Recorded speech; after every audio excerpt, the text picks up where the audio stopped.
오늘도 귀한 찬양 진심으로 감사드립니다. 제가 찬양대에 대해서 언급이 길어질수록 찬양대를 격려하기 위한 말이라고 또 그렇게 이야기를 하셔서 길게 얘기하기도 어렵고 짧게 얘기하기도 어렵고 그렇습니다. 어쨌든 은혜로운 찬양을 하신 것만은 분명합니다. 감사드립니다. 한 주간도 평안하셨습니까? 예. 참 요즘 비가 지긋지긋하지요? 그런데 비가 오고 나서 또 날씨가 많이 기온이 내려갔습니다.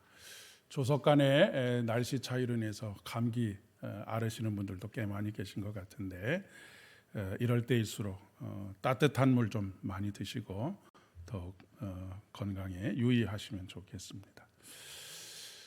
지금으로부터 한 10년 전입니다. 2015년에 개봉된 영화가 하나 있는데 암살이라고 하는 그 제목의 영화입니다. 평론가들에 의한 평은 그렇게 좋은 편은 아니었습니다. 그러니까 작품이 뛰어난 작품이다라고 하는 그런 소리는 듣지 못했는데 우리나라 그 관객을 모아들인 관객의 수가 무려 1270만 명 정도 되는 아주 인기가 있었던 그런 영화입니다. 이 영화의 주제는 그 친일파 암살 작전을 주된 내용으로 담고 있습니다. 아주 유명한 배우들 전지현과 또 조진웅 그리고 이정재 이런 아주 훌륭한 배우들이 연기해낸 그런 그 영화인데 이야기의 전개는 한 1911년에 시작이 돼서 1949년 정도까지에 이르는 기간 동안에 있었던 일이라고 이야기를 할 수 없겠죠. 이것이 어떤 다큐처럼 있었던 일을 만들었던 것이 아니고 영화적인 상상력을 가지고 이 주제를 던진 그런 영화입니다. 이 일제 강점기에 독립운동을 하던 많은 사람들이 있었는데 그 안에는 일본인 첩자들이죠. 밀정의 역할을 하는 사람들도 있었습니다. 여기서 밀정의 역할을 하는 사람으로 연기를 한 사람이 이정재라고 하는 사람입니다. 염석진이라고 하는 배역을 맡아서 그 일을 했습니다.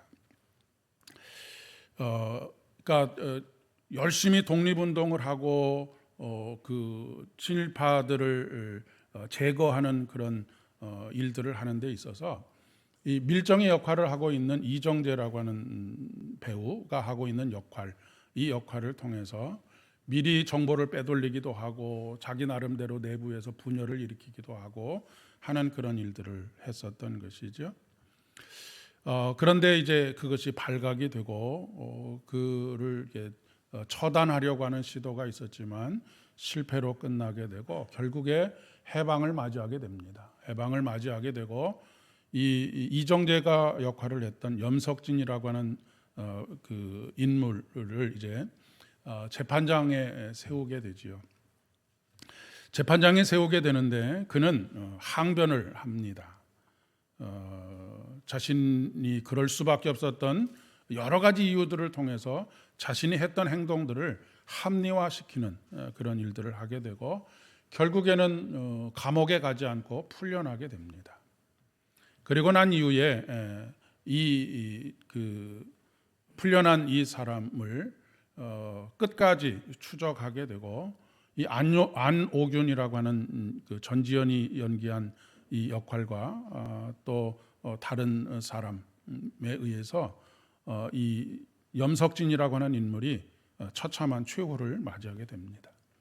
최후를 맞이하기 전에 그들이 그 영화에 남겨져 있는 아주 유명한 대사가 있습니다.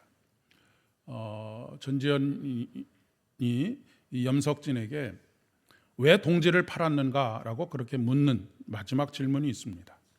그랬더니 돌아온 대답이 무엇이냐면 몰랐으니까, 해방이 될지 몰랐으니까, 알면 그렇게 했겠는가라고 하는 대답을 남기는 그런 그 대사로 영화가 끝을 맺게 됩니다.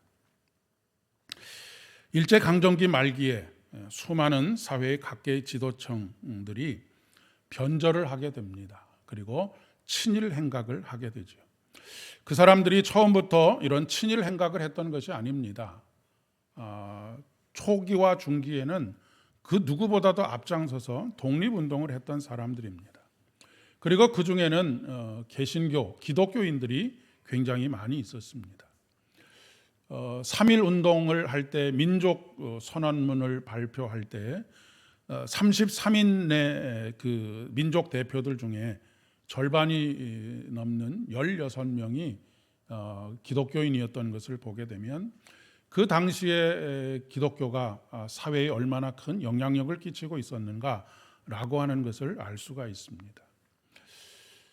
그 당시에 나라와 민족이 멸망을 당하고 전쟁에서 패하고 백성들의 삶은 도탄에 빠지고 그 어느 것에서도 소망을 찾을 수 없었던 그때에 기독교 복음은 한 줄기 빛과 같은 것이었습니다. 기독교 복음을 듣고 다시 소망을 품게 되었고 다시 나라를 되찾을 수 있을 것이다라고 하는 믿음을 가지고 독립항쟁에 투신했던 수많은 기독교인들이 있었던 것이죠. 그렇다고 해서 모두가 다 무기를 들고 항일 전쟁에 나섰던 것은 아닙니다. 어떤 사람은 자신의 시를 통해서 소설을 통해서 민족의식을 고취하고 소망을 잃지 않도록 계속해서 사람들의 마음을 뜨겁게 만드는 역할들을 하기도 했고요. 어떤 사람은 학교를 세워서 후학들을 가르치고 그 후학들을 가르침으로 인하여서 민족의 미래를 준비하는 그런 일들에 헌신하는 사람들도 굉장히 많이 있었습니다. 하지만 시간이 흘러갈수록 그렇게 그 믿음과 비전을 그리고 소망을 끊임없이 유지하면서 나가는 사람들도 있었지만 그렇지 못한 사람들이 더 많이 있었습니다. 일제 말기로 가게 되면서 교회 지도자들이 친일로 돌아서는 경우들이 굉장히 많이 있었던 것입니다. 한국 교회는 신사참배를 거부하고 신사참배를 거부하기 위해서 순교의 길을 택했던 교회입니다. 그런데 말기로 가면서 한국 교회가 공식적으로 총회를 통해서 신사참배를 받아들이게 됩니다. 신사참배는 어떤 것이냐면 일본은 태양신을 섬기는데 이 태양신을 섬기는 것과 그리고 일본의 그 영웅들이라고 할 수 있겠죠. 특별히 전쟁 영웅들을 넋을 기리는 그런 일들이 함께 합해져 있는 그런 일종의 국가의 예식이기도 하고 종교의 예식이기도 한 그런 일들이 교단으로 적극적으로 수용되게 된 것이라는 말씀입니다. 그런데 많은 목회자들과 교회 지도자들이 신사참배를 옹호하고 정당화하는 일에 앞장섰던 사람들이 많이 있었습니다. 그리고 이제까지 민족 정신을 고양해 오던 문인들 가운데에도 신화 소설과 수필 같은 것을 통해서 이제는 우리가 망한 조선의 민족으로서가 아니라 일본의 위대한 천황이 다스리는 황국 신민으로서 어떻게 살아가야 할지에 대한 그런 마음들을 가르치고 독려하는 그런 글들을 썼던 것이죠. 일본 황실의 융성을 위한 기독교적인 내용과 그리고 일본이 벌인 태평양 전쟁의 승리 기원들이 날마다 예배 안에서 기도 드려지는 그런 일들이 벌어지게 되었다라고 하는 말씀입니다. 유대인 600만 명을 학살한 독일 교회가 통렬하게 반성한 것이 무엇이냐면 히틀러를 막아내지 못하고 히틀러가 하는 그 일들을 교회가 지원하는 그런 참담한 어리석음을 범했던 것입니다. 왜 이렇게 될 수밖에 없었을까? 그때는 그럴 수밖에 없었다라고 하는 이야기를 통해서 자기의 행동을 합리화하는 것이죠. 이 모든 일들이 벌어진 이유에 대해서 그 암살이라고 하는 영화의 마지막 대사와 같이 몰랐으니까, 해방될 줄까지 몰랐으니까 알면 그랬겠는가라고 하는 그런 자기 합리화를 하게 되는 것이죠. 우리가 살아가면서도 그렇습니다. 우리가 이 세상의 어두움 속에서 세속적인 문화 속에서 살아갑니다. 그런데 이 세속적인 문화 속에서 그리스도인으로서의 믿음과 정신을 가지고 살아가지 못하고 거기에 타협하면서 살아가는 이유는 무엇이냐면, 정확하게 이야기하면 이 땅에 하나님의 나라가 도래할 것이라고 하는 하나님의 나라의 임재와 그 현존에 대한 확실한 믿음이 없기 때문이라고 이야기할 수가 있겠습니다. 만약에 우리에게 그런 믿음이 있다고 한다면 우리는 중간에 타협하지 않고 끝까지 그 길을 걸어갈 수 있을 터인데, 그렇지 못하기 때문에 끊임없이 현실과 타협하는 삶을 살아가게 된다라고 하는 그런 이야기입니다. 오늘 누가복음 본문에는 원한을 품고 살아가는 한 과부의 이야기가 기록되어져 있습니다. 어떤 도시에 하나님도 두려워하지 않고 사람도 두려워하지 않는 한 재판장이 있었습니다. 그리고 동시에 그 도시에는 무엇 때문인지는 알 수 없지만 원한을 품고 살아가는 한 과부가 있었습니다. 무슨 일이 있었는지 자세하게 기술되어 있지는 않지만 이 여인이 처해져 있는 상황을, 처지들을 보게 되면 미루어 짐작해 볼 수 있을 것 같습니다. 이 당시에 가장 천대받고 멸시받고 조롱당하는 대표적인 부류의 사람들을 꼽으라고 한다면 그 사람들이 누구냐면 고아와 과부와 객입니다. 이 세 부류의 사람들의 공통점은 무엇이냐면 뒤에서 나를 도와줄 수 있는 사람이 아무도 없는 사람들인 것이죠. 홀로 그것을 맞서야 하는 그런 사람들입니다. 뒤에 누군가가 있으면 그래도 이 사람을 우습게 보지 않을 터인데, 뒤에 누군가가 도와줄 누군가가 없으니 아무렇게나 하고 그가 가지고 있는 것을 빼앗을 수도 있고 그랬을 가능성이 굉장히 많이 있을 것 같습니다. 늘 무시당하고 거절당해 왔을 것이죠. 그 마음의 상처가 얼마나 컸을까라고는 생각도 해보게 됩니다. 그런데 과부는 무엇인지 알 수 없지만 자신의 원한, 이 가진 원한을 풀어달라고 하는 요구를 포기하지 않습니다. 사실 이런 경우라고 한다면 금방 낙심하고 포기하는 것이 모든 인간의 대부분의 성정입니다. 게다가 이 사람이 누군가의 말을 들어주는 사람도 아니고 누군가를 두려워하는 사람도 아니니 당연히 포기하는 것이 어찌 보면 당연한 일이라고 이야기할 수가 있겠습니다. 그런데도 불구하고 이 과부는 끊임없이 재판장을 찾아가고 재판장에게 자기의 원한을 풀어줄 것을 요구하는 요구를 멈추지 않고 있다라고 하는 사실입니다. 예수님께서 이 비유를 통해서 우리에게 말씀하시고자 하시는 이유가 그것이 무엇이겠습니까? 포기하지 말라라고 하는 것이죠. 이 여인이 포기하지 않는 이유는 바로 정의가 실현되는 날이 반드시 올 것이다라고 하는 확신을 버리지 않았기 때문입니다. 여기서 말하는 정의가 이루어지는 날이라고 하는 것은 지금 예수님께서 말씀하시는 것은 한 개인의 이야기이기도 하지만 하나님 나라가 도래하는 것에 대한 이야기를 하고 계시는 것입니다. 여러분, 기도는 믿음입니다.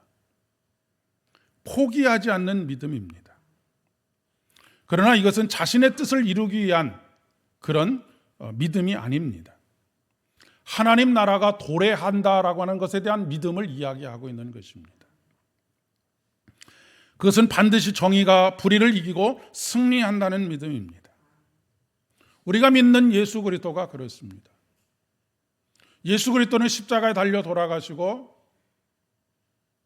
무덤에 묻히셨습니다. 그것으로 모든 것이 끝나는 줄 알았습니다.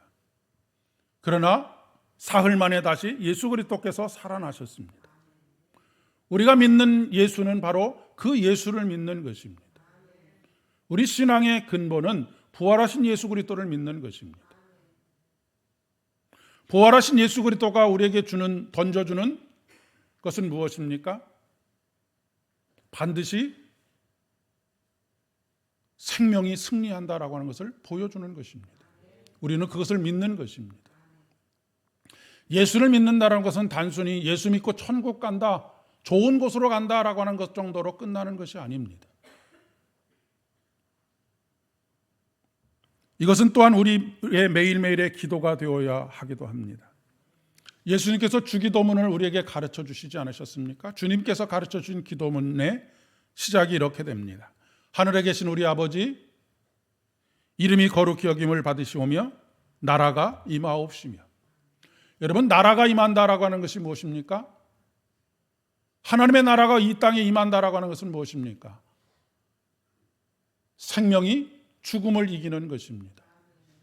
정의가 불의를 이기는 것입니다. 우리에게 매일매일 기도하라고 하는 것이 무엇이냐면 바로 그 하나님의 나라가 우리에게 임한다라고 하는 것을 위하여서 기도하라라고 하는 그런 말씀인 것이죠.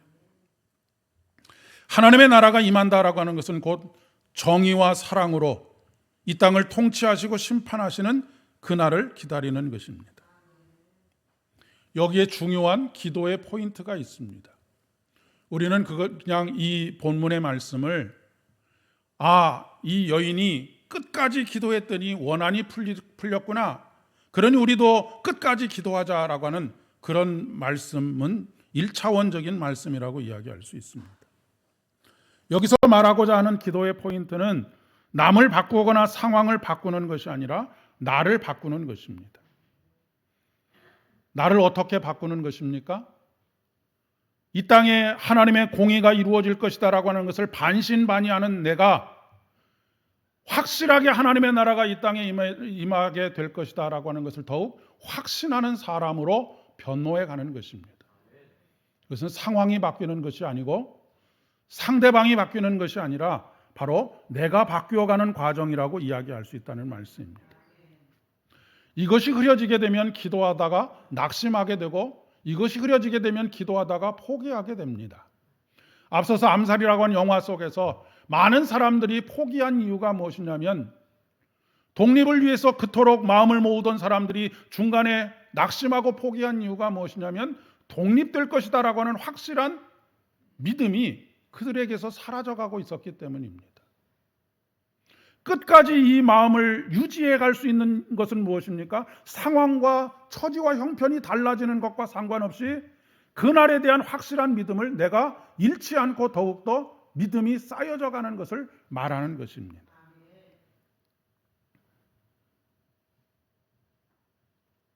물론 그 과정에서 하나님께서 우리의 처지와 형편을 바꾸시기도 합니다. 하지만 바꾸지 않으실 때도 굉장히 많이 있습니다. 기도의 응답은 모든 것을 내가 기도한 대로 원하는 대로 바뀌는 것이 기도의 응답이 아닙니다. 기도의 응답이라고 하는 것은 처지와 형편이 어떻게 변화되어 가느냐와는 상관없이 그 말씀을 들으시고 이루실 하나님에 대한 신뢰가 내 안에서 더욱더 확실해 가는 것이 기도의 응답입니다.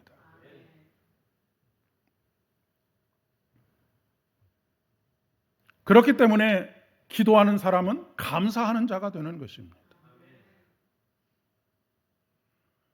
상황이 바뀌느냐 바뀌지 않느냐에 따라서 일희일비하는 사람이 아니라 이 일을 반드시 하나님께서 들으시고 이루실 것이다라고 하는 믿음이 더욱더 확실해져 가니까 이미 이루어지지 않았음에도 불구하고 내 안에서는 이미 그 일이 이루어진 것으로 아버지 하나님 앞에 감사하게 되는 사람이 된다는 말씀입니다.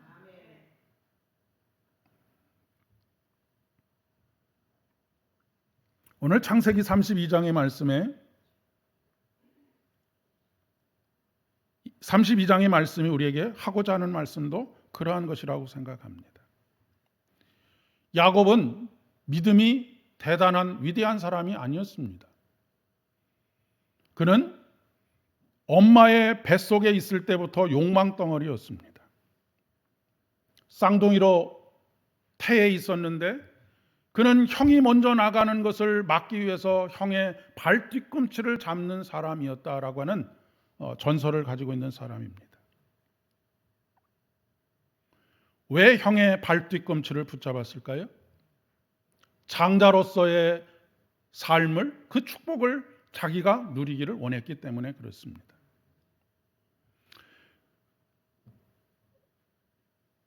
야곱은 태어난 이후에 이 장자의 축복을 자기의 것으로 만들기 위해서 수단과 방법을 가리지 않습니다.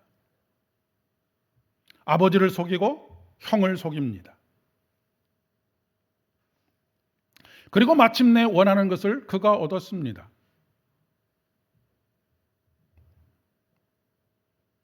이제는 모든 것이 인생의 탄탄대로가 열릴 것 같습니다. 그러나 그때부터 야곱의 험악한 삶의 여정이 시작이 됩니다. 외삼촌 라반에게 가서 20년 동안 야곱은 노동 착취를 당합니다. 그리고 수도 없는 거짓말에 속아 넘어가게 됩니다.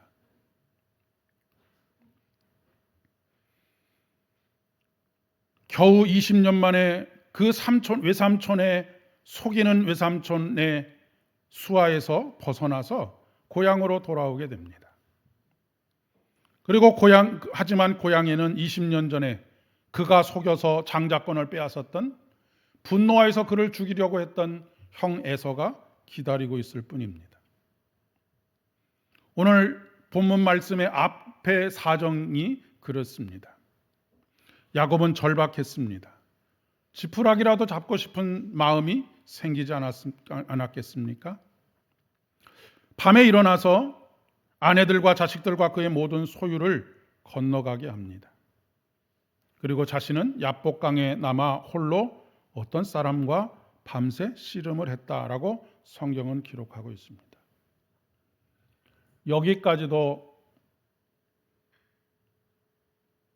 야곱은 얕은 수를 쓰는 사람이었습니다. 당당한 남편이라면 아내와 자식들을 먼저 보호해야 되지 않겠습니까? 그런데 먼저 건너 보내고 그 모든 소유도 먼저 보내고 오직 자신만 그곳에 남아서 지금 어떤 사람과 씨름을 하고 있습니다.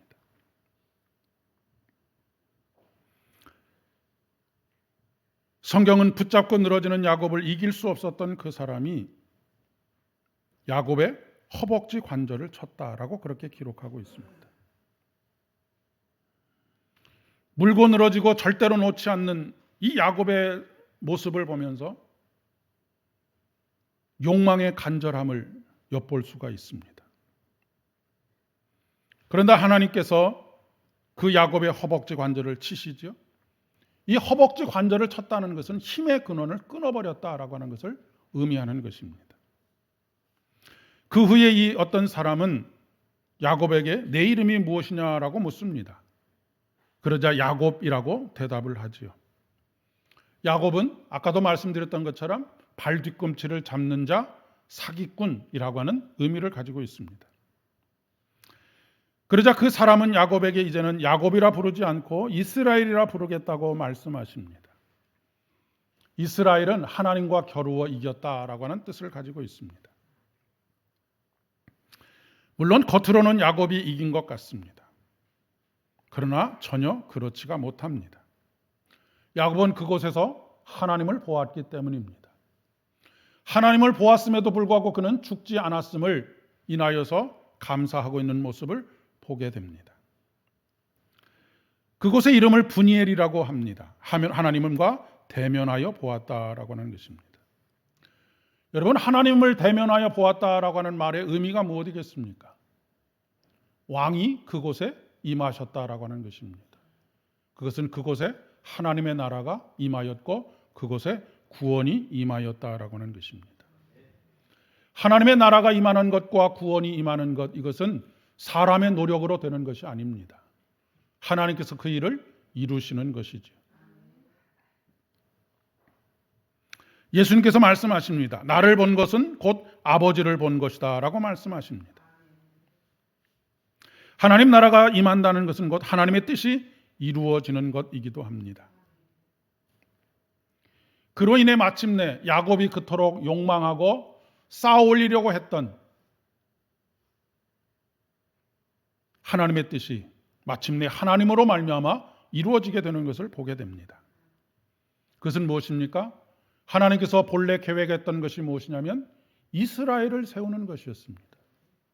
나라와 민족이 하나님의 백성으로서 하나님께서 왕이 되시는 나라를 세우기를 원하셨던 것입니다. 그런데 야곱은 이제까지 욕망으로 인하여서 자기의 왕국을 세우려고 해왔던 것이죠. 그러나 이 야복강 나루에 하나님께서 오심으로 말미암아 하나님의 나라, 하나님의 구원이 이루어지게 되었고 마침내 야곱을 통해서 본래 하나님께서 계획하셨던 이스라엘이 세워지게 되었다라고 하는 것을 말씀하고 계시는 것입니다. 베드로 사도는 우리에게 이렇게 권면합니다. 너희 염려를 다 주께 맡겨버리라. 이는 그가 너희를 돌보심이라 라고 말씀하십니다. 여러분, 맡긴다라고 하는 말의 의미가 무엇이냐면 던져버리는 것입니다. 내가 그것을 가지고 씨름하는 것이 아니라 던져버리는 것을 맡긴다라고 하는 단어 속에 포함이 되어 있습니다. 하나님께서 그곳에 임하시는 것을 알지 못했을 때까지 야곱은 씨름을 하는 사람이었습니다. 자기의 욕망을 이루기 위해서, 그리고 욕망이 이루어지기는커녕 지금 큰 위기에 직면해 있는 자신의 근심과 걱정을 가지고 씨름하고 있었던 것이죠. 그런데 이 야복강의 사건을 통해서 더 이상 그는 그것을 가지고 씨름하지 않고 하나님께 던져버리는, 맡겨버리는 그런 모습을 보여주고 있는 것입니다. 오늘 디모데후서의 말씀을 통해서 사도 바울은 우리에게 이렇게 권면합니다. 너는 배우고 확신한 일에 거하라. 성경은 능히 너로 하여금 그리스도 예수 안에 있는 믿음으로 말미암아 구원에 이르게 하는 지혜가 있느니라 라고 말씀하십니다. 배우고 확신한 일, 성경을 통해서 우리에게 가르쳐 주시고자 하시는 말씀이 무엇이겠습니까? 성경은 거룩한 경전임에도 불구하고 수많은 사람들의 실패를 우리에게 가르쳐주고 계시는 이유가 무엇이겠습니까? 그것을 통해서 배우라고 하는 것입니다. 우리에게 중요한 것은 하나님께서 이곳에 함께 하시는 것입니다.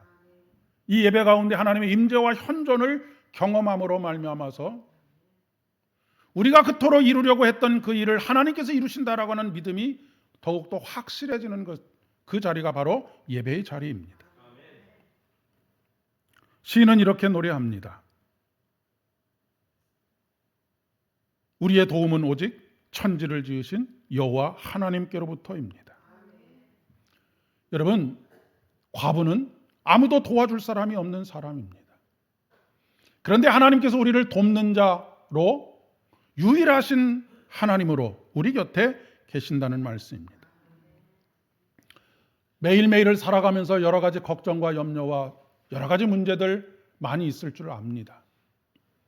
그런데 여러분, 하나님께 던져버리는 여러분 되시기를 바랍니다. 그 염려와 걱정 때문에 밤에 잠을 이루지 못하고 뜬 눈으로 밤새 씨름하는 여러분 되지 않으셨으면 좀 좋겠습니다. 기도하고 낙심하지 마시기를 바랍니다. 시편 37편 5절과 6절의 말씀으로 말씀을 맺으려고 합니다. 너희 길을 여호와께 맡기라. 저를 의지하면 저가 이루시고 내 의를 빛같이 나타내시며 내 공의를 정오의 빛같이 하시리로다. 저를 의지하면 누가 이루신다고요? 저가 이루신다라고 하는 것입니다.